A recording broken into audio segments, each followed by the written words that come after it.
वक्त बड़ी बहस का है। मैं हूं राजेश कुमार और मैं हूं आपके साथ मोनिका गुप्ता। मुख्यमंत्री योगी आदित्यनाथ ने राजकीय माध्यमिक विद्यालयों में उत्तर प्रदेश लोक सेवा आयोग से चयनित 3,317 सहायक अध्यापकों को नियुक्ति पत्र बांटे। वीडियो कॉन्फ्रेंसिंग के जरिए एलटी ग्रेड के चयनित शिक्षकों को नियुक्ति पत्र वितरित किए गए, जबकि मुख्यमंत्री ने 5 शिक्षकों को प्रतीकात्मक रूप से नियुक्ति पत्र दिए। वहीं आपको बता दें कि शिक्षकों को मेरिट और विकल्प के आधार पर स्कूल आवंटित किए गए हैं। इससे पहले चयनित सहायक शिक्षकों से 28 सितंबर से 8 अक्टूबर के बीच स्कूल के विकल्प वेबसाइट के जरिए मांगे गए थे। ये अभ्यर्थी साल 2018 में परीक्षा पास करने और प्रशिक्षण लेने के बाद नियुक्ति का इंतजार कर रहे थे। सीएम योगी ने आज ये इंतजार का खत्म किया। आपको बता दें कि सीएम योगी आदित्यनाथ ने 15 साल में सबसे ज्यादा नौकरी देने वाले अब वो पहले मुख्यमंत्री बन गए हैं। तो मुख्यमंत्री ने 3 साल के कार्यकाल में 3,35,120 सरकारी नौकरियां वो दे चुके हैं और सीएम के मिशन रोजगार में पिछली सरकारों के मुकाबले तेजी से नौकरियां दी गई हैं, ऐसा उनका दावा है। पिछले 3 सरकारों पर अगर नजर डालें तो 2007 से 2012 तक बीएसपी सरकार के दौरान 91,000 और 2012 से 17 तक सपा सरकार के दौरान 2,05,000 सरकारी नौकरियां दी गई।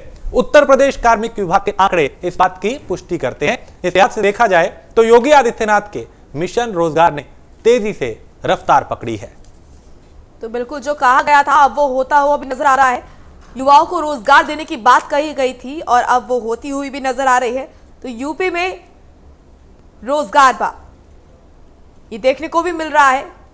लगातार हर रोज सीएम योगी आदित्यनाथ युवाओं को नौकरियां बांट रहे हैं, नियुक्ति पत्र दे रहे हैं।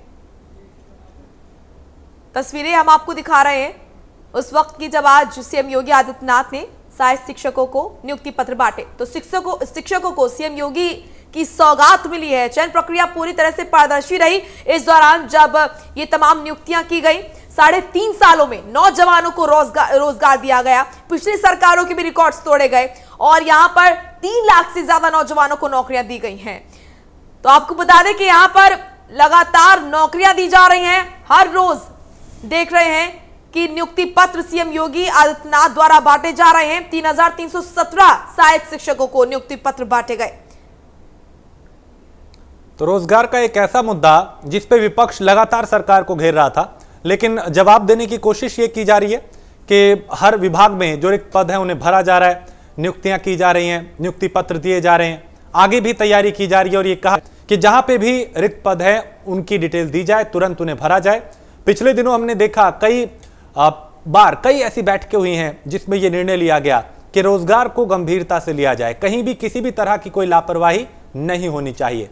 शायद यही वजह है कि अभी कुछ दिन पहले 31,000 से ज्यादा सहायक शिक्षक जिन्हें नियुक्ति पत्र दिया गया था और अब 3,000 से ज्यादा शिक्षकों को नियुक्ति पत्र दिया गया है। तो एक सोच जो है, विजन जो है वो क्लियर है कि ज्यादा से ज्यादा रोजगार दिया जाए। दावा तो यह भी किया जा रहा है कि पिछली सरकारों से, चाहे समाजवादी पार्टी की सरकार हो या फिर बीएसपी की, उनसे ज्यादा रोजगार मौजूदा वक्त में मौजूदा सरकार अब तक दे चुकी है। विपक्ष हालांकि विपक्ष जो है वो जरूर सवाल उठाता है और वो ये कह रहा है कि आंकड़ों में हेराफेरी है या कई तरह के सवाल विपक्ष की तरफ से इस पे उठाए जाते। बिल्कुल, तो इससे ये साफ जाता है कि मिशन रोजगार ने अब रफ्तार पकड़ी है। लगातार सीएम योगी आदित्यनाथ मिशन रोजगार के लगातार जो अधिकारी हैं वो रिक्त पड़े पदों पर भर्तियां करने के आदेश दे थे और ये भी कहा कि किसी प्रकार की कोई गड़बड़ी ना हो, पारदर्शिता के साथ ये तमाम नियुक्तियां जो हैं वो नियुक्तियां की जाए, तमाम जो खाली पद हैं उनको भरा जाए और हर विभागों से उनकी रिपोर्ट मांगी गई। जहां जहां पर सीटें खाली थी उनको भरा गया। तो नौकरियां देने का काम यहां पर लगातार जारी है। आज भी आपको बता दें कि बड़ी संख्या में सहायक शिक्षकों को नियुक्ति पत्र सीएम योगी आदित्यनाथ द्वारा बांटे गए। हालांकि विपक्ष लगातार रोजगार के मुद्दे पर सरकार को घेरता रहा और ये भी लगातार आरोप लगाए गए कि लॉकडाउन के दौरान कई युवाओं की नौकरियां गई, लेकिन सरकार की तरफ से लगातार आंकड़े जारी किए जा रहे हैं। लगातार ये बताया जा रहा है कि इस बार तमाम रिकॉर्ड्स तोड़े गए हैं नौकरी देने में और लगातार ये प्रयास किए जा रहे हैं कि एक भी युवा वंचित ना रह जाए, हर किसी के पास काम हो और हर हाथ को काम मिले। तो सीएम योगी आदित्यनाथ का मिशन रोजगार पकड़ा है। हर दिन भर्तियां हम देख रहे हैं। सीएम योगी आदित्यनाथ ने आज भी बड़ी संख्या में सहायक शिक्षकों को नियुक्त बांटे। सीएम योगी के नाम कौन कौन से रिकॉर्ड अब तक हो गए हैं वो हम आपको दिखा रहे हैं। लगातार अब तक 2012 से 2017 तक सपा सरकार के दौरान 2.05 लाख नौकरियां दी गई थी, लेकिन सीएम योगी आदित्यनाथ 15 साल में सबसे ज्यादा नौकरी देने वाले मुख्यमंत्री बन गए हैं। ये वो रिकॉर्ड्स हैं जो सीएम योगी आदित्यनाथ के नाम। 15 सालों में सबसे तेज रही रोजगार की रफ्तार। सीएम योगी ने 3 साल में 3 लाख से ज्यादा नौकरियां दी हैं युवाओं को। और आपको बता दें कि 3 लाख नई भर्तियों के लिए भी प्रक्रिया शुरू की जा चुकी है। तो इसका मतलब बम्पर नौकरियां निकल रही हैं, नौकरियां दी भी जा चुकी हैं, लेकिन और रोजगार देने की तैयारियां अभी लगातार जारी है। 2007 से 2012 तक बीएसपी सरकार के दौरान 91,000 नौकरियां दी गई थी। 2012 से 2017 तक सपा सरकार के दौरान 2.05 लाख नौकरियां दी गई थी, लेकिन योगी 15 साल में सबसे ज्यादा नौकरी देने वाले मुख्यमंत्री बन गए हैं।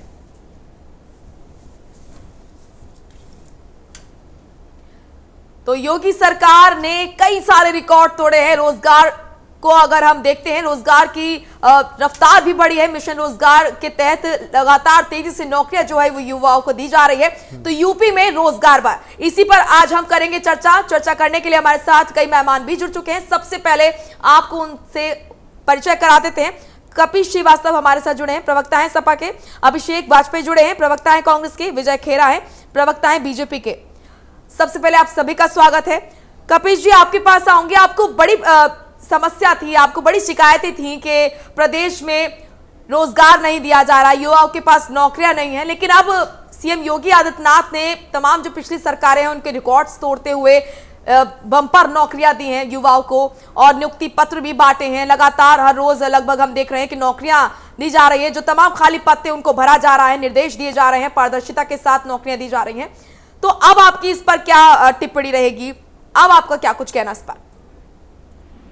मोनिका जी, उन बच्चों को हार्दिक शुभकामनाएं और बधाई, और माननीय मुख्यमंत्री जी को भी जी, जिन्होंने नियुक्ति पत्र तो प्रदान कर दिए हैं। ईश्वर करे कि उनकी नियुक्तियां मिल भी जाए, क्योंकि अभी आपने देखा होगा कि जो 21,000 शिक्षकों की बात थी, जो 69,000 वालों में से, उस पर फिर माननीय न्यायालय के अंदर जो है याचिका पड़ चुकी है और अटकल में वो चीजें फंस चुकी हैं। योगी जी के सरकार के समय की निकली हुई 1,75,000 नौकरियां आज भी अदालत की में न्याय के लिए बाट जो रही हैं, क्योंकि इस सरकार ने जानबूझ की इतनी कमियां आरक्षण को लेकर पैदा कर दी, या जो पेपर सेट किया उसमें 5-6 प्रश्न गलत कर दिए और तमाम तरीके से, जिसके वजह से ये नौकरियां फंसी हुई हैं और युवा जो है वो 2017 से ही दौड़ रहा है। तीसरी चीज, आपको एक चीज की सुधार कराने मेरे पास आरटीआई है, अगर आप चाहेंगे तो आपके चैनल को मैं भेज दूंगा। और पूरे डंके की चोट पे कहता हूं कि देखिए, 4,58,861 विभिन्न वर्णों के पदों पर समाजवादी पार्टी की सरकार ने 2012 से 2017 के अंदर नियुक्ति ही नहीं प्रदान की, बल्कि ज्वाइन कराया। और साथ ही 16,000 हमारी भर्तियां जो फंसी हुई थी, जिस पर विजिलेंस की जांच चल रही थी, योगी सरकार ने 2-2 बार वो जांच करा ली और बावजूद उसके उन बच्चों को नियुक्ति पत्र नहीं प्रदान कर रहे हैं। अब आप पेंसिल और पेन उठा लें, क्योंकि आप प्रतिष्ठित चैनल हैं। जो मैं कह रहा हूं उसको साबित करने का मादा रखता हूं।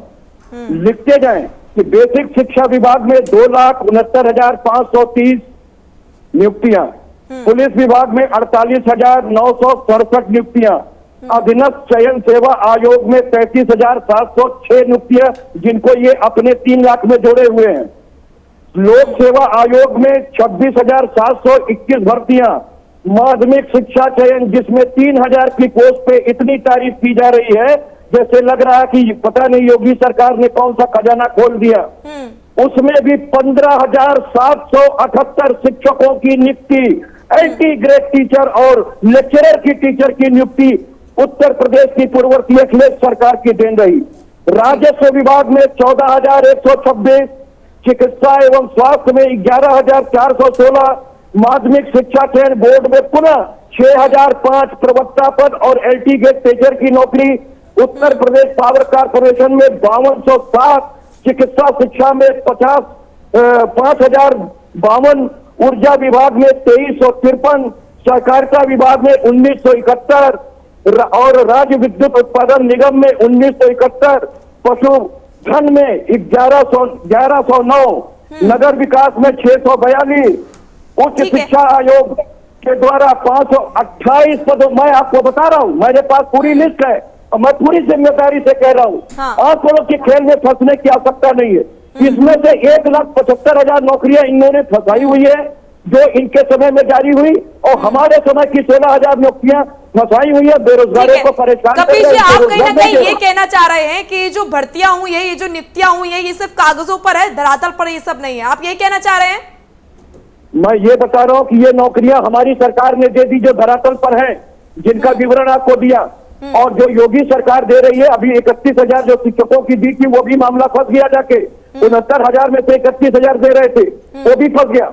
केवल इन्होंने 3,000 ये 3300 जो अभी निकाला है, भगवान करे कि ये बच्चे प्राप्त कर ले। हम लोग तो ईश्वर से मना रहे हैं, क्योंकि ये इतनी कमियों के साथ नियुक्ति पत्र जारी करते हैं कि अदालत में मामले फंस जाते हैं। हमारी सरकार ने तो 4,58,871 नौकरियां दी और वो पूरी की पूरी मिली है, उस पर किसी किस्म का वो नहीं। और 16,000 जो हमारे समय की फंसी थी, उस पर विजिलेंस की डबल जांच हो चुकी है, बावजूद उसके योगी जो आंकड़ा पेश किया गया है बीजेपी की तरफ से, ये फर्जी आंकड़ा है क्या?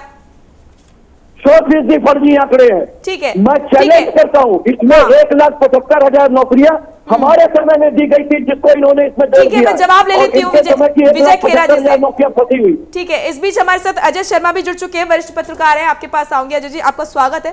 फिलहाल विजय खेरा जी, आपके पास आऊंगी। आपने सुना होगा कपिश जी को, उनका साफ तौर पर कहना है ये जो भारतीय जनता पार्टी की तरफ से ये जो आंकड़े पेश किए जा रहे हैं, तमाम रिकॉर्ड तोड़ते हुए रोजगार की गति बढ़ाई जा रही है और ये बताया जा रहा है कि हमने सबसे ज्यादा रोजगार दिया है, तो ये 100% फर्जी है।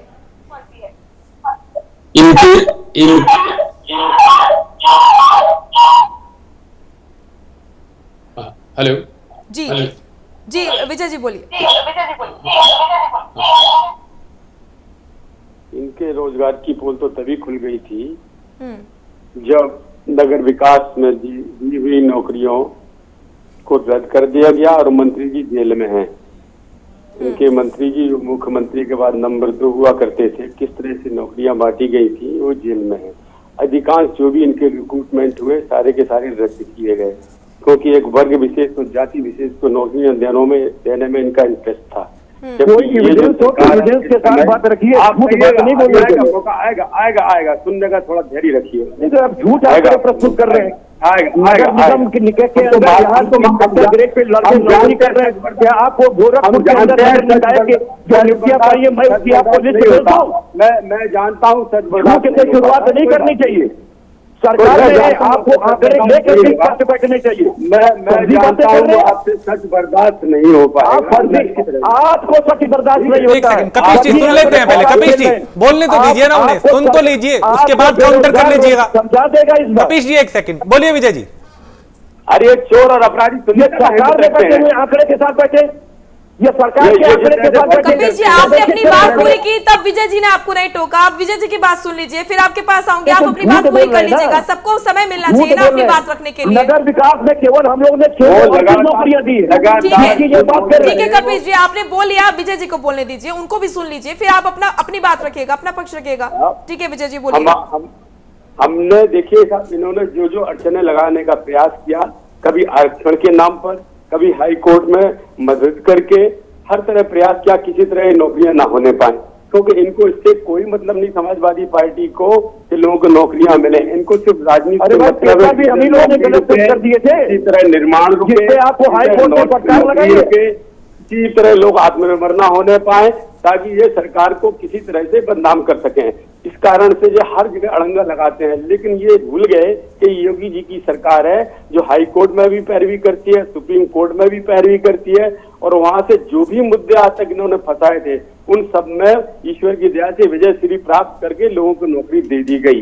ये योगी जी का ही कार्य प्रणाली है कि जैसे ही हाई कोर्ट सुप्रीम कोर्ट जवाब मांगता है, तारीख नहीं लेती है सरकार, ये फौरन कागज तैयार करके दस्तावेज जो पत्र मांगते हैं तुरंत दे देती है 3 हफ्ते के अंदर। ये बच्चों का आरोप है कि आपने जानबूझ करके यार अब रुक जाओ, पोल खोल रही है, रुक जाओ जरा, अब पोल खुल रही ना तुम्हारी, रुक जाओ। पोल आपकी खुल रही है, खुल जा रही है, पाल आपकी खुल रही है, पाल आप स्वयं खोल रहे हैं, क्योंकि हाई कोर्ट ने आपको नकार लगाई है। पता है, परोसना बंद कीजिए।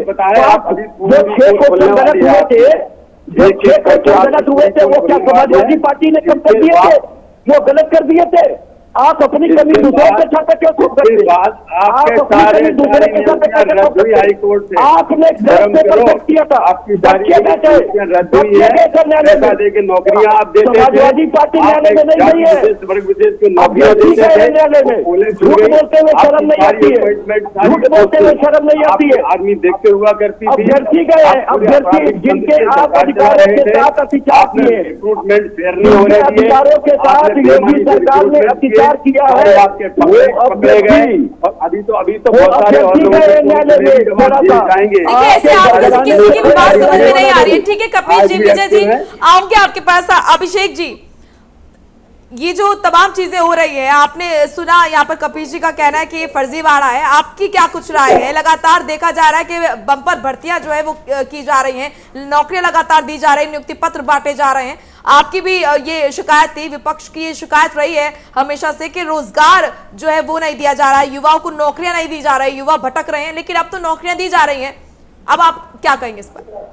देखिए, सभी लोगों को मैं पहले बधाई देना चाहता हूं जिनको नियुक्ति पत्र मिल चुके हैं, और मैं अपनी पार्टी की तरफ से उन सभी को बधाई देता हूं। लेकिन एक बात समझने वाली बात यह है कि चेहरे पे जो दाग हैं वो फेशियल से दाग छुपाए नहीं जा सकते। जनता के पैसों का दुरुपयोग कैसे हो रहा है वह बहुत अच्छी से जनता देख रही है। आप बहुत बड़े आयोजन करके नियुक्ति पत्र बांट रहे हैं, बहुत अच्छी बात है, लेकिन कुछ लोग जिनको नियुक्ति पत्र नहीं मिले हैं वो जा करके कोर्ट में चले गए हैं, और उसमें एडवोकेट जनरल ने बाकायदा ये बात कही है कि जो नियुक्ति पत्र बंटने में जो गड़बड़ी हुई है, उस गड़बड़ी में हम ये देखते हैं कि किस हिसाब से क्या करना है। वो देखेंगे कि जो नियुक्ति पत्र में जो कम मार्क्स वाले लोग हैं उनको बाद में सरकार की तरफ से उनको एक नोटिस दिया जाएगा। अरे हाई कोर्ट का आदेश पर भी है, मामला जाएंगे क्या वो कल को कोर्ट नहीं जाएंगे? हमें मालूम नहीं जीतेंगे, वो कहाँ जाएंगे? लेकिन अभिषेक, जनता के पैसे का दुरुपयोग कैसे बंद होगा? अभिषेक, दुरुपयोग अलग चीज है, चलिए वो एक अलग मसला है। लेकिन आप ये बताएं कि जो अभी दावा किया जा रहा है, नहीं, दावा रोजगार को लेके ये किया जा रहा है कि चाहे बीएसपी की सरकार हो या समाजवादी पार्टी की सरकार हो, उनसे ज्यादा रोजगार जो है वो मौजूदा सरकार ने दिए हैं। इस पर आपकी टिप्पणी मैं चाहता हूँ। दावों की बात करेंगे, आप दावों की बात करेंगे कि सरकार जो बैठती है वो जनता के लिए बैठती, जनता की सहूलियत के लिए बैठती, दावों के लिए नहीं बैठती है। हाँ, लेकिन आप फैक्ट्स को नकार तो नहीं सकते ना? पांडाल लगा कर नहीं अभिषेक जी, आप फैक्ट्स को नकार तो नहीं सकते, लेकिन इसमें कोई विसंगति नहीं आनी चाहिए, ये सबसे बड़ी बात है। आपको इस बात का संज्ञान लेना पड़ेगा। नहीं, उत्तर प्रदेश का जो कार्मिक विभाग है ना, मैं उसके आंकड़ों की बात कर रहा हूं। ये मेरे आंकड़े नहीं है ना, हमारे आंकड़े हैं। ये जो कार्मिक विभाग है उसके आंकड़े हैं 2007 से 12 तक के, 2012 से 17 तक के, और 17 से अब तक के। हम आंकड़ों की बात करते हैं, हवाई बातें नहीं करते। आप उस पर टिप्पणी कीजिए। विजय जी, क्या ये विपक्ष चाहे कांग्रेस हो समाजवादी पार्टी हो, एक ही बात कह रहे हैं कि जो आंकड़े दिए जा रहे हैं उन पे भरोसा नहीं है उन्हें? क्या जमीन पे काम नहीं हो रहा? विजय खेरा, एक सरकार ने देते हैं अपनी जात बिरादरी के लोगों को नौकरी दी। एक सरकार ने अपनी जात बिरादरी के लोगों को आपराधिक मामलों में और जात बिरादरी के लोगों को संरक्षण प्रदान किया। मर तो जनता रही है ना, परेशान तो जनता है ना, उसके बावजूद आप पैसे कह रहे हैं। विजय खेरा, मैं चाहता हूं आप अपने जो विपक्षी सहयोगी हैं उनका जरा वो करें, क्योंकि वो आलोचना लगातार कर रहे हैं रोजगार के मुद्दे पर। अब भी वो संतुष्ट नहीं है जो रोजगार दिया जा रहा है उससे। दो बातें सामने आई है। हाँ। एक बात ये कर संगतियों की, इनको शायद एक भूल जाते हैं बोलते समय कि ये सब हाई कोर्ट की चेकिंग में हुआ है, हाई कोर्ट के आदेश हुआ है, मामला सुप्रीम कोर्ट तक गया है, वापस हाई कोर्ट तक आया है। हमको जितने पूरी बात तो बताइए ना विजय। अरे चुप रहो आप, 1 मिनट यार, चुप रहो जरा। या तो आप बोल लो, मैं चुप बैठा हूँ, पूरा बोल लो, तब बोल देना, मैं तब बोलूंगा। अरे आपसे पूछ करके नहीं बोलेंगे, बोल लो पहले, आवाज को उठाएंगे। आप ताना दिखाइए मुझे। अरे वो डालो यार, डालो। आपने जो किया, आपने जो जनता ने किया लत्या के जनता ने फेंक दिया आपको 1 मिनट में, समझे? आप बोले जा रहे हैं। सर मुद्दे पे आइए, सर मुद्दे पे आइए, व्यक्तिगत ना हो, मुद्दे पे आइए। पता चलेगा आप जनता ने दुर्दशा करी, आपको हराया नहीं है। विजय जी मुद्दे पे आइए। हराया नहीं है, जनता ने आपकी दुर्दशा करी है, दुर्दशा सड़क पे क्या दुर्दशा हराया नहीं है। अजय जी ये पक्ष विपक्ष है जो आपस में उलझते नजर आ रहे हैं। आंकड़ों पे बात नहीं करेंगे, फैक्ट पे बात नहीं करेंगे, सिर्फ एक दूसरे को टोका टाकी कर रहे हैं। मैं आपसे जानने चाहता हूं जो अभी रोजगार को लेकर उत्तर प्रदेश के हालात हैं, जिस तरीके के दावे किए जा रहे हैं, रोजगार दिए जा रहे हैं, नियुक्ति पत्र बांटे जा रहे हैं, क्या वाकई पिछली सरकारों के जो आंकड़ों को ध्वस्त किया जा रहा है वो अब तक का जो मुख्यमंत्री का कार्यकाल रहा है वो उन सबसे आगे निकल गए हैं रोजगार देने के मामले में? जमीनी हकीकत क्या है इसकी? देखिए, आरोप प्रत्यारोप आपस में एक दूसरे के सामने होड़ कि भाई हमने इतनी दी थी, आपने इतनी दी थी, लेकिन बड़ी हैरान कर देने वाली जो ज़मीनी हकीकत है वो कुछ और है। लगभग 20 करोड़ की आबादी है उत्तर प्रदेश की, और 20 करोड़ की आबादी के अंदर जो हम कहें कि 16% जो है जो पॉपुलेशन है वो इंडिया की वो यहाँ बसती है।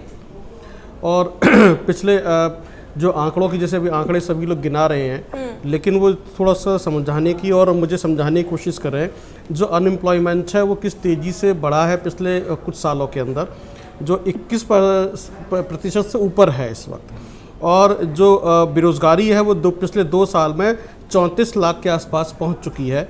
और ये जो है जो लेबर मिनिस्टर हैं स्वामी प्रसाद मौर्य, जिन्होंने 7 फरवरी 2020 को जो है ये कहा था कि 33.93 लाख बेरोज़गार हैं जो रजिस्टर्ड हुए हैं, जो रजिस्टर्ड हैं, जो अनरजिस्टर्ड हैं, जो नहीं जाते हैं रजिस्ट्रेशन कराने, उन्हें जॉब चाहिए, उनका आंकड़ा हमारे सामने नहीं है। तो ऐसे में यदि पिछले 2 साल में 12.5 लाख से बढ़कर 34 लाख से ऊपर पहुंच जाते हैं तो इसके पीछे का जो रीज़न है वो समझने की कोशिश करनी चाहिए कि आखिरकार अनएम्प्लॉयमेंट हुआ क्यों बढ़ी इतनी तेज़ी के साथ में बेरोज़गारी।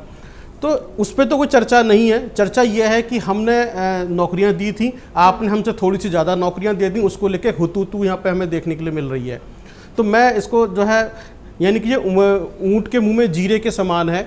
और दूसरा ये है कि जो नियुक्ति पत्र मिले हैं उसमें डेपुटेशन कब से है, वो ऑफिस कब से ज्वाइन करने जा रहे हैं, ये भी एक सबसे बड़ी चीज़ है। तो इसका भी थोड़ा सा खुलासा हो जाना चाहिए। तो मैं जो समझता हूँ कि अभी जो ज़मीनी हकीकत ये है कि उत्तर प्रदेश और बिहार दोनों की कमोबेश स्थिति एक जैसी है, और बेरोज़गारी के मामले में या रोज़गार के मामले में इससे निपटने के लिए कोई न कोई कारगर तरीका सामने आना चाहिए। ठीक है अभिषेक जी, आ रही हूँ आपके पास। जी बोलिए। ये बिल्कुल होना चाहिए। तो इस पे थोड़ी सी चर्चा करें, ना कि सपा ने क्या किया, बसपा ने क्या किया, आपने थोड़ा सा आगे दे दिया। अगर आपने दिया है तो आप साधुवाद के पात्र हैं, थोड़ा और आगे बढ़िए और ये जो बेरोजगारी है इसको और कंट्रोल करे मौजूदा सरकार। जो आंकड़े आपके खुद लेबर मिनिस्टर दे रहे हैं तो उसको भी थोड़ा सा कम करने की कोशिश करें। मैं समझता हूँ अगली बार जब लेबर मिनिस्टर अपना स्टेटमेंट देंगे तो शायद वो जो आंकड़े हैं वो कम दिखाई देंगे और लोगों के पास में जॉब होगी। जी ठीक है अभिषेक जी, आप कुछ कहना चाह रहे थे अजय जी की बात पर।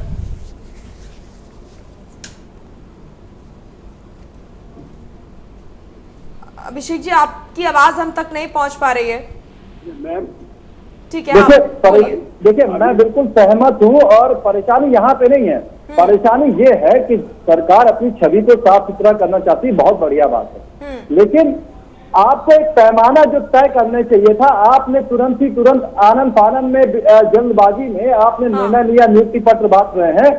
वो बढ़िया चीज, आप नियुक्ति पत्र बांटिए, लेकिन उसको एक पैरामीटर सेट करने के बाद वो पैरामीटर सेट कैसे होता, जो अधिक नंबर वाले हैं उनको बाकायदा आपने नियुक्ति पत्र दिया होता, बहुत अच्छी बात है।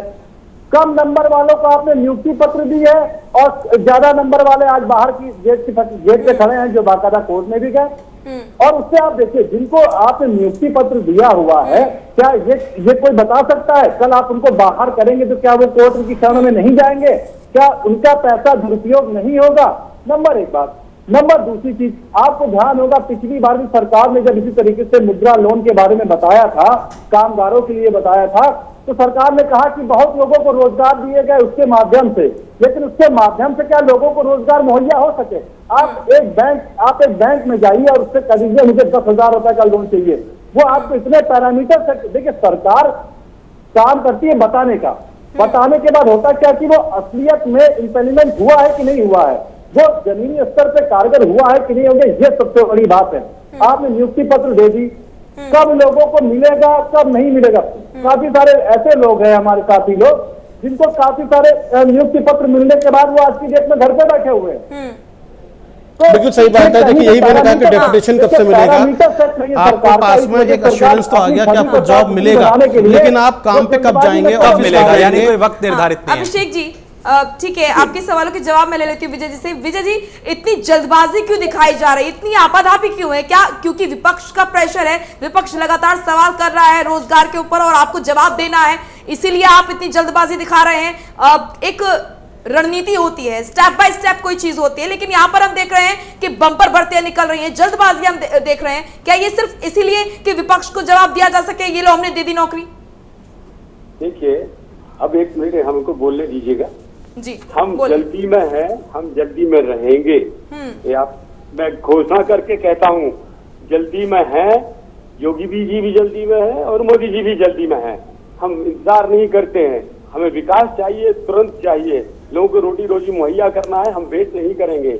हमने कोशिश की, हाई कोर्ट से केस निकलवाया, सुप्रीम कोर्ट से केस निकलाया, जितने लोगों की नौकरी दी जा सकती थी कानूनी तौर पर उन लोगों को दे दी। कपीश जी आ रहा हूं। हम चैलेंज करते हैं, इस बात को हम चैलेंज करते हैं, हम आरक्षण का पूरा 100% कानून को मानेंगे, उसको मान के चलेंगे, उसको हमेशा मानेंगे। ये भूल जाए कि आरक्षण में कोई कमी होगी। अब आरक्षण के बहाने से, किसी बहाने से अपनी राजनीति चमकाते रहिए, लोगों को पता है। पैरामीटर की आप बात कर रहे थे, पैरामीटर तो डिसाइडेड हैं। पैरामीटर जब हाईकोर्ट में मामला था, हाईकोर्ट ने निर्णय दे दिए, उसके बाद हमें पैरामीटर तय करने की कोई जरूरत नहीं है, ना हमारे पास वो शक्ति है। तीसरी बात, ज्वाइनिंग की बात अभी कर रहे थे कि ज्वाइनिंग कब होगी, मैं वो भी बता देता हूँ कि अभी ही ज्वाइनिंग उनमें साथ उनकी पोस्टिंग भी दे दी गई है और पूरी कोशिश की गई है कि विकलांग को उनके नजदीक मिल सके। पति पत्नी जहां हो, उनकी मेरिट के अनुसार कोशिश की गई कि उनको उनकी जगह और जिला मिल सके। सुनाई दे रहा क्या? हाँ जी जी बोलिए। हाँ, उनको दे सके। पीछे क्या हो रहा था, पिछली सरकारों में जानबूझ के अधिकारी और नेतागण उनके दूर दूर करते थे, पति पत्नियों को एक को बांधा किया तो एक को गाजियाबाद किया, फिर उसके बाद वो 2-2 साल तक धक्के खाते थे, फिर जाके वहां पहुंच के उनकी पोस्टिंग होती थी, उसके लिए पैसा लगता था। आपकी सरकार में होता था। अब मेरिट, अरे ये आपकी सरकार में हो रहा था 4 साल से। अरे मुझे बाकी सरकारों में नहीं हुआ, ये आपकी सरकारों में हो रहा था। मेरिट पे अप्लाई करे पति कपिल जी, विजय जी के बाद आपके पास ही आ रही हूँ, आप अपनी बात रखिएगा, पूरा समय आपको दूंगी। विजय जी पूरी कीजिए अपनी बात। ठीक है। हाँ, अब क्या है, ये बिल्कुल खुला मांग लेते हैं एप्लीकेशन, उसकी मेरिट डिसाइड होती है। जहां तक हो सकता है पति पत्नी को साथ में एक जिला एक कोशिश भी की जाती है, विकलांग को किया जाता है, मेरिट पे हो रहा है। सब पहले नहीं हुआ, कभी भी नहीं हुआ। तीसरी बात ये है, ये बात समझना चाहिए कि मशीनी युग है। जो बैंक में 20 आदमी काम करते थे अब 4 करते हैं। एटीएम से पैसा निकलने लगा, जैसे ऑटोमेटिक अभी रिजर्वेशन हो गया, ऑटोमेटिक चेकिंग हो जाएगी रेलवे में, तो नौकरियां तो कम होंगी, लेकिन हमें लोगों को आत्मनिर्भर बनाना है। उस तरफ योगी जी ने इतना बड़ा कदम उठाया कि हर जिले में एक उद्योग लगा दिया। जहाँ लोटा पीतल का काम होता था उसको बढ़ा दिया, जहाँ पर जरी का काम होता था जरी का बढ़ा दिया। ठीक है विजय जी, ये हर जिले, हंसने से कुछ नहीं होता, हंसने का टाइम गया तुम्हारा, अब तो तुम्हें जनता ने रुला दिया। ठीक है विजय जी, ठीक है। कपिल जी आप टिप्पणी कर रहे थे, आप बोलिए, आप इस पर क्या कह रहे थे? इसके बाद अभिषेक जी आपके पास आऊंगी। ठीक है कपिल जी बोलिए। देखिए विजय जी से मैं सिर्फ एक बात ये पूछना चाहता हूँ। हाँ, विजय जी सुने, बहुत धैर्य से सुनिए। सत्ता में है, आपको ज्यादा सुनना चाहिए, क्योंकि सुनेंगे तभी कर पाएंगे।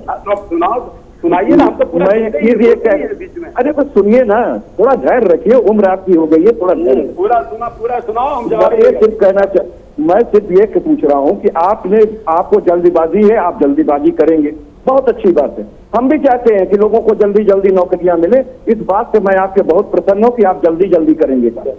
मैं एक चीज पूछना चाहता हूँ, आप ये भी कह रहे हैं कि हम तो कल्याणकारी राज्य की अवधारणा के साथ चलते लोगों का कल्याण कर रहे हैं, तो ये वित्त विहीन शिक्षक जो उत्तर प्रदेश में है 3,40,000, कभी इनके कल्याण के लिए सोचा है? क्योंकि 3,40,000 हमारे ही उत्तर प्रदेश के बच्चे हैं जिनके रक्त का शोषण हो रहा है। इनको कब नौकरियां परमानेंट की जाएंगी, जैसे उत्तराखंड और बिहार के अंदर हुआ है? तो समाजवादी पार्टी ने जो इनको 833 रुपए का एड दिया था, तो उसमें तो बड़ी चिल्ली उड़ी थी। आज समाजवादी पार्टी इस मंच से कहती है कि हमने सदर शिक्षकों को भी नियमित करके उनको परमानेंट रोजगार दिया था, शिक्षा मित्रों को भी दिया था, जिनका छीनने का काम इन्होंने किया। और अगर आगे 2022 के अंदर हमारी समाजवादी पार्टी की सरकार बनेगी तो 3,40,000 जो वित्तहीन शिक्षक हैं उनको भी परमानेंट नौकरी देने का काम समाजवादी पार्टी की सरकार करेगी। ठीक है, लेकिन क्या कपीश जी आप ये भी कह रहे हैं कि चूंकि आप अभी घोषणा कीजिए क्योंकि आप जल्दीबाजी में हैं। आप 3,40,000 इन वित्त विहीन शिक्षकों का कल्याण कर दीजिए। आप हमसे मौका छीन लीजिए। ये उत्तर प्रदेश के बच्चे हैं जिनके रक्त का शोषण योगी सरकार कर रही है। कपीश जी इसको बंद कर दीजिए। ठीक है कपीश जी, मैं राजनीति से हटके थोड़ा सा एक सवाल पूछता हूं, वो ये कि हम बात कर रहे हैं आंकड़ों की कि इतने 2 लाख 3 लाख, लेकिन उत्तर प्रदेश की आबादी कितने करोड़ की आप जानते हैं। ऐसे में जरूरत इस बात की है कि ज्यादा से ज्यादा युवाओं तक बात पहुंचे, हम कम से कम करोड़ों में पहुंचे, है ना, करोड़ों नहीं तो कम से कम 10-20 लाख तक तो पहुंचे।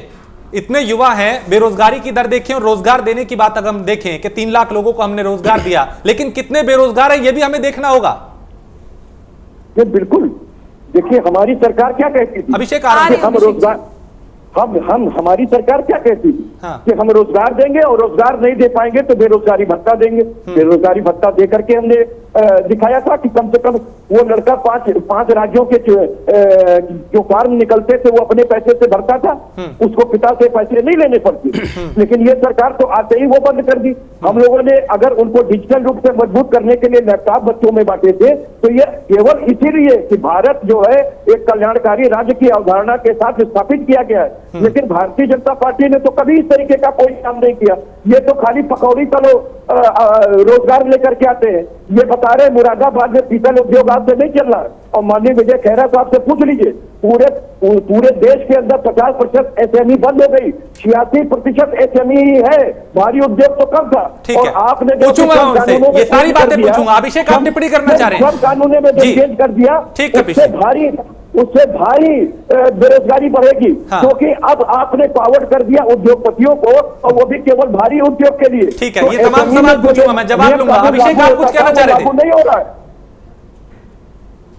अभिषेक जी। देखिए जैसे विजय जी ने अभी बात कही कि जल्दी में है जल्दी में रहेंगे, इसी जल्दी के कारण ये निजीकरण करे दे रहे हैं अपनी पूंजी की सरकार जाने से पहले अपने पूंजीपति मित्रों को फायदा पहुंचा सके।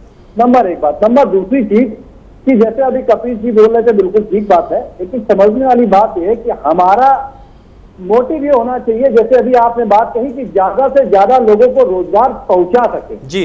लेकिन आप ये देखिए कि आप एक तरफ सरकारी नौकरियां खत्म कर रहे हैं, जाहिर सी बात है सरकारी नौकरियों की एक लिमिट है, लेकिन आप प्राइवेट सेक्टर की जो नौकरियां अगर उपलब्ध कराता है तो वो बिजनेसमैन अवेलेबल कराते हैं।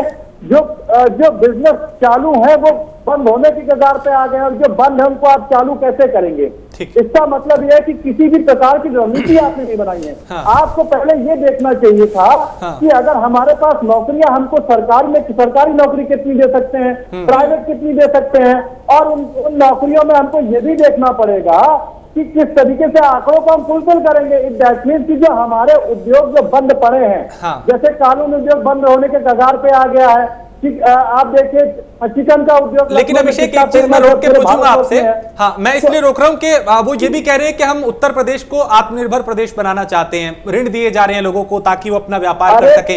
ये भी उस पहल में देखिए ये पहल तब कारगर होता जब असलियत में लोगों को मिल रहा होता। आप आए दिन अखबार पढ़ते हैं कितने, अभी देखिए 2 दिन पहले भी पेपर में निकला हुआ था और बाकायदा इस पे डिबेट, जो R9 टीवी ने भी बाकायदा डिबेट कराई थी इस किस्से की। सरकार ने बोल तो दिया लेकिन बैंक तैयार नहीं है लोन देने के लिए। उनके खाना पूर्ति इतनी सारी है कागजों की कि वो पैमाना सेट नहीं हो पा रहा है इस वजह से। तो अगर ये देखने वाली बात सेट करनी पड़ेगी आपको कि आखिर आपने बोल तो दिया लेकिन बैंक लोन दे क्यों नहीं रहे? ठीक है अजय, यहाँ पे कई सवाल उठ रहे हैं क्योंकि विपक्ष के भी कई सवाल लाजमी हैं। ऐसे में बुनियादी सवाल ये उठता है कि अगर 3 लाख लोगों को रोजगार दिया भी है तो हमें ये भी देखना होगा कि 22 करोड़ से ज्यादा की जो आबादी है उसमें से कितने करोड़ लोग या कितने लाख युवा जो हैं वो बेरोजगार बैठे हैं। तो उनके आंकड़ों के हिसाब से क्या इतना काफी होगा? हमें और बहुत कुछ करने की जरूरत है। ये बड़ी चुनौती है। देखिए वही बात राजेश जो मैंने कही थी, ये ऊंट के मुंह में जीरे के समान है। लगभग 20 से 22 करोड़ की आबादी है और जो रजिस्टर्ड बेरोजगारी है वो हमारे आंकड़ों के रूप में हमारे सामने है। और आंकड़ों को अगर हम उन्हीं आंकड़ों की यदि हम बात करते हैं, 3 लाख जो भर्तियां हैं वो इतनी सफिशिएंट नहीं है, इससे ज़्यादा होना चाहिए। और जो विपक्ष है जो सवाल उठा रहा है उसको अब नकार नहीं सकते सिरे से कहकर कि हम जल्दबाजी में, तो शायद जल्दबाजी में इसलिए क्योंकि पिछले 2 साल में बेरोजगारी का स्तर बढ़ गया है। यूपी जो है जिस तरीके से बेरोजगारी में चरम पर है, बिहार है, वेस्ट बंगाल है और जो महाराष्ट्र है, तेलंगाना है, केरल है, पूरे अगर देश की बात करें तो वहाँ पे ये स्थिति है। लेकिन यूपी जिस तरीके से हाइयर होता जा रहा है ये अपने आप में चिंता का विषय है। हम आज यूपी की बात कर रहे हैं तो यूपी में ये स्थिति है और आप नियुक्ति पत्र देकर इस चीज़ से बच नहीं सकते हैं। इन सवालों का आपका सामना करना पड़ेगा। दूसरी बात, यूपी के अंदर जो उद्योगों की स्थिति है, जो भी आपने पिछले कोरोना के बाद जो लॉकडाउन के बाद जो स्थिति बदली और खुला और आपने जो नई नीति बनाई, जो छूट दी, उसका खामियाजा किस रूप में लोगों को भुगतना पड़ा है। जॉब नहीं मिली है या हटा दिए गए हैं या 50% का डिडक्शन कर दिया गया है और लोग घर बैठे हुए हैं, तो उसका आपने क्या रास्ता निकाला है वो ज़रूरी था। वो रास्ता नहीं निकला। उसके लिए आत्मनिर्भर की आपने बात की, लेकिन आत्मनिर्भर के लिए पैसा कहाँ से आएगा? बैंक आएगा। बैंक जो है पूरा कागजी कार्रवाई में फंसा देता है। तो ज़मीनी हकीकत से आप कैसे बचेंगे कि जब पैसा नहीं मिल रहा है?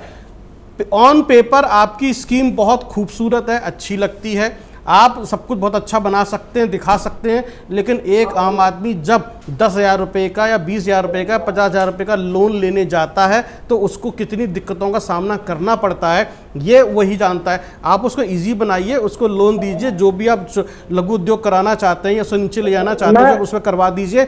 लेकिन जो छोटे छोटे व्यापार हैं, चाहे छोटी सी लाला की दुकान हो या MSME सेक्टर हो, उसको भी आपको थोड़ा सा मजबूती देनी पड़ेगी, जिससे जो उनके ऊपर 2-2 4-4 मजदूर काम करते हैं या छोटे छोटे एम्प्लॉयज़ काम करते हैं या अकाउंटेंट काम करते हैं, उनको रोजगार मिलना शुरू होगा। हाथ के कारीगर, जैसे वेस्ट बंगाल की बात करें, कैलकाटा का कितना अच्छा काम है, लेकिन कैलकाटा की स्थिति आपके सामने है। बिहार, उत्तर प्रदेश में यदि मुरादाबाद की बात करते हैं, ब्रास का कितना अच्छा काम है, अलीगढ़ की बात करते हैं, तालों का कितना अच्छा काम है, फिरोजाबाद की बात करते हैं, ग्लास इंडस्ट्रीज वहाँ पर बहुत सारी है, कानपुर का भी बिजनेस इस तरीके से है। तो अलग अलग शहर अपनी अपनी अलग अलग खासियत के लिए फेमस है। आगरा की फाउंड्री जो है, जिस तरीके से पेठा उद्योग है, दाल मोट है, या लगता है जूते का व्यापार है, आपने उनको मजबूत करने के लिए क्या किया है ये सबसे पहले आप बताइए। छोटे छोटे जो कारीगर काम करते हैं उस पर आप आइए, वहां बताइए, तो इससे पता चलेगा कि उनके घर का चूल्हा जला या नहीं जला। जो ये उस सवाल का जवाब है जो राजेश साहब मुझे पूछ रहे थे कि वो लोग जो घर बैठे हुए हैं, जो रजिस्टर्ड बेरोजगार नहीं है, जिनके पास में कुछ नहीं है, वो क्या कर रहे हैं। हम नोएडा में भी देख लें, जितने भी यहाँ पर मॉल्स हैं या छोटे छोटे ऑफिस हैं, बड़े ऑफिस हैं, वहां पर जो लोग काम कर रहे हैं उनके पास कितना पैसा है या कितनी उनकी सैलरी मिल रही है। तो ये जो स्थिति है, इससे निपटने के लिए आपके पास में ब्लूप्रिंट होना चाहिए, जिससे कि अनएम्प्लॉयमेंट को दूर किया जा सके। अदरवाइज वो दिन दूर नहीं है जब रोटियों के लिए लोग सड़कों पर लड़ेंगे, कत्लेआम करेंगे। बिल्कुल विजय जी, देखिए शिक्षित लोगों को तो आप नौकरी दे रहे हैं और आगे देंगे भी, लेकिन जो लोग अशिक्षित हैं और एक बात और जोड़ना चाहता हूं, जिनके पास डिग्रियां नहीं है, ठीक है, 1 मिनट का भी आऊंगी आपके पास अभिषेक जी। विजय जी, जिन लोगों के पास डिग्रियां नहीं है, कारपेंटर्स हो गए, पेंटर्स हो गए, वो तमाम लोग जो मजदूर वर्ग के लोग हैं, उनके लिए क्या कुछ ब्लूप्रिंट आपने तैयार किया है? क्या रणनीति आपकी है? उनको नौकरी देने के लिए क्या स्ट्रेटेजी आपके पास है? एक एक करके जवाब दे दूंगा। हमने पहले तो योजना बना दी, जो आप कह रहे, पहले तुरंत मैं बताता हूँ। योजना बना दी है, बिना किसी धरोहर के, बिना किसी गारंटी के अब बिजनेस करने के लिए छोटे लोगों को लोन मिलता है। जाए और लोन ले ले, कोई गारंटी नहीं, जमीन नहीं भरना है। इस तरीके से एक आदमी जो काम शुरू करता है तो 2-3 लोग उसके साथ काम में जुड़ जाते हैं। अभी ये बात कर रहे थे जल्दबाजी की, मैं वो बता देता हूँ क्या करें। अगर पहले 3 किलोमीटर नेशनल हाईवे बदल गई, सही करा रहे हैं, किसी दिन 14 किलोमीटर तो बंद कर। मैं तो विजय जी एक बात कहता हूँ, आप एक लोन मेला लगाइए, रोज कहिए अपना आधार कार्ड, पैन कार्ड लेकर आए, बैंक की पासबुक लेकर आए और अपना फॉर्म भरें, पैसा लें और रोजगार शुरू कर दें। इसको बैंक की प्रक्रिया में क्यों फंसा रहे हैं? लगाइए ना लोन मेला, लोगों को मिलेगा, जो देश का नागरिकों से मिल जाएगा। है ही नहीं, क्योंकि इनको पता है इनकी भद्द पिटेगी। आप बोले सर, बोलने दीजिए जी, बोले आप बोले। हाईवे बनता था नेशनल, अब हम 14 किलोमीटर बना रहे हैं, तो जल्दबाजी ना करें। पश्चिम अभी पूर्वांचल का हाईवे है, हमने 60% बना दिया, तो 20% रहने दें तो आप खुश हो जाएंगे क्या? हमने तो 2/3 बना के दिखा दिया है। ये जल्दबाजी है हमको। हम पीछे नहीं रह सकते। आ रही हूँ कपिश जी, अभिषेक जी आपके पास भी आ रहे हैं। मैडम लाखों करोड़ों शौचालय बना दिए जो 70 साल में नहीं बनाए। हमने मकान बना के आवास योजना में बना दिए लाखों मकान, नहीं बनाए। नहीं करें जल्दबाजी, मरने दे गरीबों को, उनका दर्द सताता है हमको, हर मिनट इंपॉर्टेंट है। 18 घंटे जगते हैं हमारे प्रधानमंत्री और मुख्यमंत्री जी, हमको है जल्दबाजी, हम जल्दबाजी में विकास करेंगे। आपने हाथ करके मिटा दिए थे खादी का पूरा बिजनेस 500 करोड़ लॉस में चला रहे थे, वो क्या है अब फायदे में चल रहा। देखो ना, यहाँ हंसने से नहीं होता। लेकिन एक सवाल यहाँ पे ये है, इसका जवाब दो। ठीक है सर, एक सेकंड नहीं, उनसे मैं जवाब ले लूंगा। मैं ये जानना चाहता हूँ विजय जी एक सेकंड आ रहा हूँ, आप दोनों के सवाल लूंगा मैं। विजय जी, यहाँ पे प्रतिस्पर्धा विपक्ष से भी हमारी प्राथमिकता ये होनी चाहिए कि युवाओं को ज्यादा से ज्यादा रोजगार कैसे दिया जाए। सर, राजनीति से थोड़ा ऊपर उठ के आपको पूरी बात नहीं, देखिए पहले हम आपसे कह रहे हैं, आपने विजय खेरा जी, अरे कभी कभी विपक्ष की भी सुन लिया करते हैं, हमने फायदे में ला दिया। कभी कभी विपक्ष की भी सुन लिया करके मजाक बना रहे थे पकौड़ी समोसे बनाने वालों की। और आपकी उम्र भी हो गई है, थोड़ा धैर्य रखिए। देख लीजिए, आपकी उम्र भी हो गई है, थोड़ा धैर्य रखिए। आज कहाँ पहुँच गए हैं आप? थोड़ा धैर्य रखिए, थोड़ा धैर्य। निजीकरण करेंगे, खेरा साहब, के भ्रष्ट अरे खेरा साहब बीपी का भी ध्यान दीजिए। ये ब्यूरोक्रेट ठीक जो है, अपने भाई भतीजावाद था ना, थोड़ा अंडरटेकिंग भाई भतीजावाद पे मत जाइए। भाई भतीजावाद तो आप क्या करता है? ठीक है कपिश जी, बंद कर देंगे हम। अरे हम लोग सुनने के लिए तैयार नहीं है। ये ना विधानसभा में सुनते हैं और ना ये जो है हम लोग के डिबेट में सुन रहे हैं। अरे आप कहाँ सुनते हैं? सर मुद्दे पे आइए, मुद्दे पे। व्यक्तिगत होने से कुछ हल नहीं निकलेगा सर। अभी बहुत सारे युवा ऐसे हैं जिन्हें नौकरी की जरूरत है, वो आपको सुनना चाहते हैं, वो देखना चाहते हैं कि आपके पास क्या नीति है उनके लिए। आपने उनको धैर्य नहीं है, पढ़िए सुनने के लिए करना है, इसलिए आप सुन नहीं पा अभी श्रीवास्तव हो गया, पूरा सुना शांति से। मैं ये बात कह रहा हूँ। आप शुरू हो गए, हमने बता दिया हम क्यों जल्दबाजी में हैं। हमें गरीबों की चिंता है, हमें उनको काम देना है, हमें उनको आत्मनिर्भर बनाना है, उनको पैरों पे खड़ा करना है। आपको जल्दबाजी नहीं थी, आपने मिटा दिया पूरा का पूरा सिस्टम, खराब कर दिया आपने। आराम से बैठे रहते थे। जी कपिश जी, आप बोलिए। खेरा साहब, प्रश्न मुझसे है, थोड़ा सा शांत हो जाएं, थोड़ा पानी पी लें। मैं तो शांत रहूंगा, आप बोल लो पूरा, पर जब हम बोले तब सुनिए, आप पूरा बोलिए। मैं आपके लिए यहीं से कह रहा हूं कि आप पानी पी लें, थोड़ा ठंडे हो जाएं। मैं ये कह रहा हूं, देखिए राजेश, बहुत सीधी सी बात ये है कि ये बहुत जल्दी में है, लेकिन ये जल्दी इधर ही क्यों है? क्योंकि चुनावी रेवड़ियां हैं, चाहे वो बिहार में हो या उपचुनाव हो। क्योंकि यही योगी सरकार है और ये योगी जी हैं जिन्होंने कहा था कि उत्तर प्रदेश में रोजगारों और नौकरियों की कमी नहीं है, यहाँ योग्यताओं की कमी है।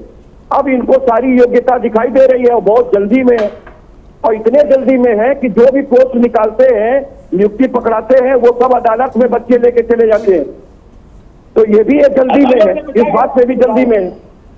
दूसरी चीज आपको बताऊं, मंदिर भी अदालत से निपटवा दिया हमने। अरे भैया सुनो खैरा साहब, अरे खैरा साहब, इस उम्र में इतनी गर्मी ठीक नहीं है, थोड़ा सा हल्के हो जाइए। कोशिश करो, हम लटक नहीं देंगे। थोड़ा हल्के हो जाइए, थोड़ा हल्के हो जाइए। अरे मैराथन का दौड़, सर मुद्दे पे आइए, सर मुद्दे पे आइए। हाँ, तो मेरी बात सुनिए, मैं आपको स्पष्ट बता रहा हूँ, ये जो ऋण देने की कोशिश कर रहे हैं, कोई ऋण उठा नहीं रहा है। इसलिए मैं कह रहा हूं कि मैं भारतीय स्टेट बैंक का पैनल एडवोकेट भी हूं और मैं सारे ऋणों को देखता हूं, क्योंकि लीगल मैं ही करता हूं। जो इनके मुद्रा लोन है वो तो फर्जी निकल गए, 5 लाख से ऊपर एनपीए हो गया। जब इनकी भद्द पिटने लगी तो इन्होंने क्या किया कि जो टर्म लोन थे और जो सीसी लिमिट थी, हाँ। उनकी कोड बदल करके इन्होंने मुद्रा लोन कर दिया। और हकीकत क्या है, ये 10,000 से 50,000 का भी जो मुद्रा लोन देते हैं उसके लिए चप्पल घिसवा देते हैं। इतनी एफिडेविट और उनसे ट्रेडमार्क और उनसे सारी चीजें ली जाती है कि वो बच्चे प्रस्तुत नहीं कर पाते। हम उनको देते हैं जिसकी और सुन लीजिए, अरे भाई सुनो भैया खेरा साहब, थोड़ा बच्चों की भी बात सुन लीजिए। अरे भाई थोड़ा काले बाल वालों की भी बात सुन लीजिए, आपका आशीर्वाद हम लोग ले रहे हैं। हम बोलिए ना, थोड़ा काले बाल वालों की। अरे तो आप सुन ही नहीं रहे हो। मैं आपको ये कह रहा हूं कि 3 लाख कपीश जी, मैं ये जानना चाहता हूं कि आप लोग कुछ दिन पहले इस मुद्दे को आधार बना के सरकार को घेर रहे थे। प्रधानमंत्री के जन्मदिन वाले दिन भी कई तरह की मुहिम चली थी, सड़क पे भी आप लोग थे। उसके बाद से सरकार ने गंभीरता से दिखाई, मुख्यमंत्री ने कई बैठकें की, उन्होंने कहा कि जहां भी रिक्त पद है उन्हें भरा जाए। उसके बाद नियुक्ति पत्र भी बांटे गए, जो रफ्तार है वो दिखाई दे रही है। तो ऐसे में ये तो स्वागत योग्य बात है ना कि ठीक है, तेजी आ रही है, आगे भी ऐसा होना चाहिए। आपको यहाँ पे ये कहना चाहिए कि ठीक है, जो अब तक हुआ, आगे और बहुत ज्यादा जरूरत है। बहुत बड़ा प्रदेश है, बहुत से युवा बेरोजगार है। राजेश जी, अभी हमने जब शुरुआत भी किया था तो इनको शुभकामनाएं दी थी।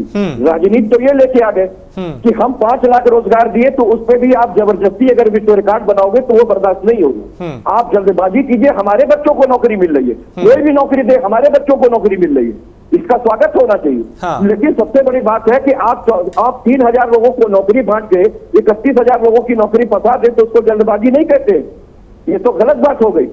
और दूसरी चीजें मैं ये कहना चाहता हूं कि देखिए, जो इन्होंने ऋण प्रदान किया है 3 लाख करोड़ रुपए, वो उठा ही नहीं रहा है कोई बिजनेसमैन, क्योंकि इन्होंने क्या किया है, अगर भूख लगी है खाना खाने की तो कह रहे हैं ऋण ले लो, तो कोई लेने के लिए तैयार नहीं है, क्योंकि मांग पहले से घट गई है और उत्पादन तो पहले की क्षमता से 50% हो गया, तब भी मांग घट गई है, तो कौन लोन लेगा? तो ये तो उल्टी सरकार है, उल्टा सोचती है। 500 पे कोरोना में लॉकडाउन लगाती है, 50 लाख से उठा लेती है। इसलिए ये हास्यास्पद सरकार चल रही है, जिनको आप मोहम्मद बिन तुगलक के महत्वाकांक्षा से जोड़ सकते हैं। अभिषेक, ये वो लोग हैं जो दिखाते हैं, वास्तविकता इनके पास नहीं है। अभिषेक, चुनौती बड़ी है, लेकिन जमीन पे काम भी हो रहा है, क्या बिल्कुल इसे नकारा जा सकता है? वो कह रहे हैं कि हमने, ठीक है, कभी दोबारा आता हूं वित्त में शिक्षक 3,40,000 अभिषेक कुछ कहना चाह रहे हैं, नौकरी कर देंगे। अभिषेक,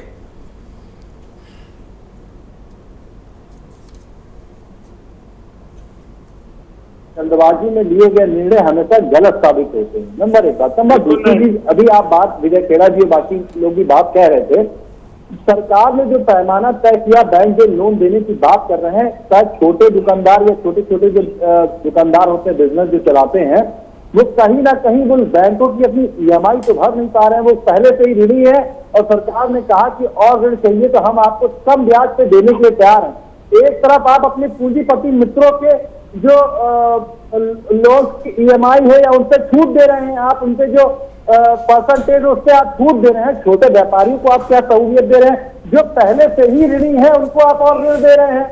आपको मैं जानकारी के लिए बता दूं कि जब बैंक ऋण देता है तो सबसे पहले ये देखता है कि उसका ट्रैक रिकॉर्ड, सिविल रिकॉर्ड कैसा है, उसके बाद ही ऋण मुहैया कराता कि कल को आपकी सरकार तो चली जाएगी, कल को जो सरकार आएगी वो क्या बोलेगी। जब पैसा तो सरकार का डूबेगा ना, आपको थोड़ी ना डूबेगा। आप तो अपना 5 साल मजे किए, उसके बाद निकल गए, जनता मारी जाएगी इसमें। ठीक है, अजय, यहाँ पे अब गंभीरता के साथ क्या करने की जरूरत है जिससे युवाओं को भी राहत मिले, विपक्ष को भी एक एहसास हो कि हाँ, मौजूदा सरकार काम कर रही है? क्या रणनीति होनी चाहिए, किस तरीके से आगे बढ़ना चाहिए? देखिए, मौजूदा सरकार की जो रणनीति है अच्छी है, खूबसूरत है, ऑन पेपर बहुत अच्छी दिखाई देती है, इच्छा शक्ति भी दिखाई देती है, जो अभी हमें देखने के लिए मिल रही है कि 3 लाख जिस तरह से नियुक्ति पत्र बांटे गए हैं, और बहुत अच्छी योजनाएं भी हैं। लेकिन जो जिस तरह से विपक्ष सवाल उठाता है और जो बात समझ में आती है कि एक छोटा सा लोन नहीं मिल पाता है, या बैंक इस तरह से उसको फंसा देते हैं, या उसको चक्कर में वो ऐसा कुछ हो जाता है, या पूंजीपतियों को लेकर, तो मेरा जो मानना है कि योगी सरकार को जो है, जिसके ऊपर वो शुरू से काम करते चले आ रहे हैं, उसको और थोड़ा सा उनको फोकस करना चाहिए। वो है करप्शन जो कर्मचारियों की या अधिकारियों की रगों में बह रहा है, उसको दूर करने की ज़रूरत है।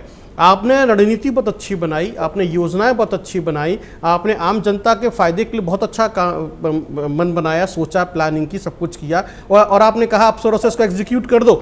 लेकिन अफसर जो वहाँ बैठे हुए हैं वो उसके अंदर कुछ ना कुछ ऐसा लूप होल निकालते हैं, या उस पर अड़ंगा अड़ाते हैं, या नहीं होने देते हैं, और आम आदमी तक यानी कि जो एक आम आदमी आता है लेने के लिए, मदद लेने के लिए, लोन के रूप में या जॉब के रूप में, वो उस तक पहुंच नहीं पाती है। मॉनिटरिंग की जरूरत, बिल्कुल मॉनिटरिंग की बहुत जरूरत है। वो करप्शन को वहां से हटाना पड़ेगा। जब तक करप्शन नहीं हटेगा ना, तब तक ये आप कितनी भी अच्छी योजनाएं बना लीजिए, कितनी भी अच्छा सरकार अपनी इच्छा शक्ति दिखा ले, तब तक जो है वो होगा नहीं। तो यहाँ पर योगी सरकार को और भी ज़्यादा सख्त होने की ज़रूरत है और कड़ाई से काम करना पड़ेगा, जैसा कि उन्होंने पहले भी किया है। किसी को जबरन VRS दिया है, या किसी को सस्पेंड किया है, किसी को ऐसा कुछ किया है, और अलग तरीके से चाबुक चलाया है। तो ऐसे ही दोबारा फिर से चाबुक चलाने की जरूरत है। जब तक चाबुक नहीं चलेगा तब तक आम जनता को फायदा नहीं मिलेगा, नहीं पहुंचेगा, और विपक्ष जो है इसी तरह से सवाल उठाता रहेगा, खड़ा करता रहेगा।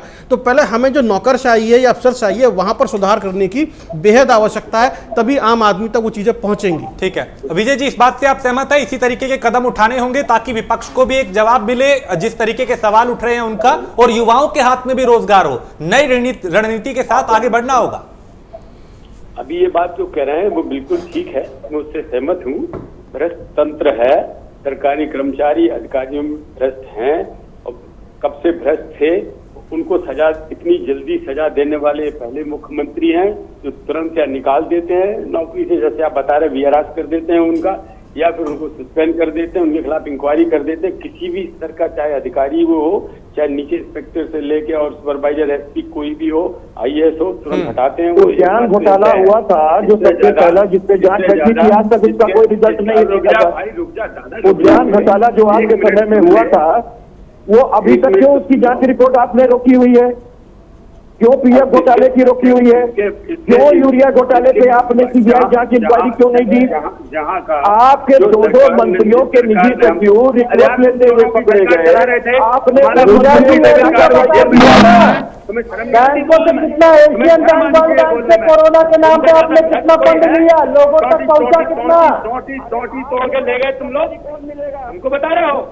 जेल में पड़ा है तुम्हारा मुख्यमंत्री के लेवल का मंत्री, डूबी हुई होगी और सरकार। हमसे बात कर रहे हैं, आपको बात करने का आपका चेहरा नहीं है। भ्रष्टाचार में लिप्त है। पूरी बात जैसे सुनते हैं आप पकड़े जाने लगते हैं तंत्र में, तो तुरंत आप उसे डिबेट को खराब करने लगते हो। सर एक एक करके हाँ, ऐसे व्यक्तिगत होंगे तो कोई नतीजा नहीं निकलेगा जिस मुद्दे पे हम चर्चा कर रहे हैं। ये राजेश जी मुझे बोले, कपिश जी एक सेकंड, उनको पता है कि पकड़ जाएंगे। बोलिए इनको 2 मिनट सुने आप। जी सुन रहे हैं वो आपका ही बात। अरे मंत्री जी का बता दीजिए कि क्या हुआ जो पकड़े गए हैं, उनके खिलाफ एक्शन हो रहा है। बरसों बरस से नकली शराबें पकड़ी जा रही थी, अधिकारियों से मिलके जगह जगह हर जिले में नकली शराबें सारी पकड़ ली गई, उनकी फैक्ट्रियां बंद कर दी गई। अरे 300 लोग नकली शराब पिला के आपने मार दिया, ऊपर क्या किया आपने?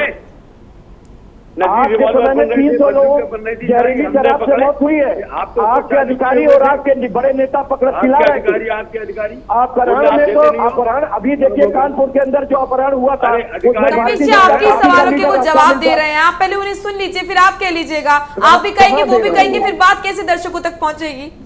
मैडम वो नहीं बोलने देते हैं, वो समझते डिबेट इसी में सफल होती है उनकी के वो अपने। कपिश जी आपके पास आऊंगे, आप बोल लीजिएगा, लेकिन पहले विजय जी आप अपनी बात पूरी कीजिए। बहुत जल्दी से, वक्त की कमी है, मैं फिर कपिश जी आपकी टिप्पणी लूंगा। हाँ अभी भ्रष्ट अधिकारियों की बात चल रही थी, उसने ही बोल रहा था कि जहाँ भ्रष्टता जहाँ भी मिलती है वहाँ उसको तुरंत हटा दिया जाता है। ठीक है। 20 साल से जो भ्रष्ट अधिकारी तुमने पाले, पिछले 5 साल में जिनको बिगाड़ा, जिनको थाने दिए थे, अब वो हटाए गए। रोक से भी अब वो जितनी कोशिश है उद्यम कर रहे हैं, और आप लोग सब मिलके हर बात को नकली बना के फैला के फिर उनको सहारा देते हैं। 50 आखिर 5 साल। चलिए कपिश जी आपकी आखिरी टिप्पणी मैं चाहता हूँ, बहुत जल्दी से। कपिश जी वक्त की कमी है, मैं आपकी टिप्पणी चाहता हूँ ताकि आपकी बात जो बीच में मैंने रोकी थी वो आप पूरा कर चाहता हूँ। योगी सरकार आंकड़ों को खिलाना छोड़ करके वास्तविकता पर रोकना शुरू करे, और ये उत्तर प्रदेश के अंदर जो बेरोजगार हैं या प्रशिक्षित लोग हैं, इनके दुख दर्द और उनको रोजगार देने की कोशिश करे। आंकड़ों से उनका मुंह ढकने की कोशिश न करे, और न चुनावी रेवड़ियां। चलिए वक्त की मेरे पास कमी है, माफी चाहूंगा, रोकूंगा आपको। कपिश जी मेरे को रोकना पड़ेगा, वक्त की कमी है। कपिश श्रीवास्तव बहुत शुक्रिया चर्चा में शामिल होने के लिए। अभिषेक वाजपेयी आपका भी, विजय खेर आपका, और अजय शर्मा आपका भी बहुत शुक्रिया। तो चर्चा में बेरोजगारी को लेके, रोजगार देने को लेके जो बात कही जा रही थी उस पे हमने बात की। कई सवाल थे, कईयों के जवाब मिले, कुछ के रह गए, लेकिन बड़ी बात यही है कि जो सरकार दावे कर रही है उसमें कितनी हकीकत है, और जो विपक्ष सवाल उठा रहा है कि जो आंकड़े दिए जा रहे हैं उनमें गड़बड़ी है, उसमें कितनी हकीकत है, ये सवाल अब भी बरकरार है। बिल्कुल, और उस बीच ये सवाल भी खड़ा होता है कि प्रदेश में बहुत बड़ी आबादी है युवाओं की, उन सभी को नौकरी, उन सभी तक नौकरी पहुंचनी चाहिए।